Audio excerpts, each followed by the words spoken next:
গ্রাম বাংলার ফেলে আসা দিনগুলিকে থিম করে কালী পুজোয় তাক লাগাতে প্রস্তুত মালদহের মানিকচকের যুব সংঘ ক্লাবের কালী পুজো। থিম করা হয়েছে গ্রাম বাংলার ফেলে আসা দিন। এবছর ৪৯তম বর্ষে পদার্পণ করল মানিকচক যুব সংঘের কালী পুজো। জোর কদমে চলছে প্রস্তুতি। আয়োজন মানুষের মন জয় করবে এমনটাই আশা পুজো উদ্যোক্তাদের।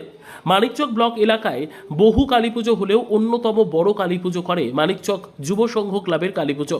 তৈরি হচ্ছে প্রতিভা সাজিয়ে তোলা হচ্ছে পুজো মণ্ডপ। তবে অত্যাধুনিক যুগে পুরনো দিনের গ্রাম বাংলা কেমন ছিল সেই চিত্র এবারের পুজো মণ্ডপে ফুটে উঠছে। এই চিন্তা ভাবনাকে সামনে রেখে পুজো উদ্যোক্তারা গ্রাম বাংলার প্রাচীন ঐতিহ্যই ফুটিয়ে তুলতে জোর কদমে কাজ চালাচ্ছে। ধানের কুঠির আদলে তৈরি হচ্ছে মণ্ডপ, যার ভেতরে থাকবে গ্রাম বাংলার বিভিন্ন ফেলে আসা ঐতিহ্যগুলি। চটের ওপরে চলছে মাটির প্রলেপ, কারুকার্যের মধ্যে দিয়ে প্রাচীন দিনগুলির স্মৃতিচারণ করবে উদ্যোক্তারা। এবছর পুজোর বাজেট প্রায় 4.5 লক্ষ টাকা। প্রতিমা তৈরি হচ্ছে 25 ফুট উচ্চতার। জোর কদমে চলছে প্রতিমা থেকে মণ্ডপ সজ্জার কাজ।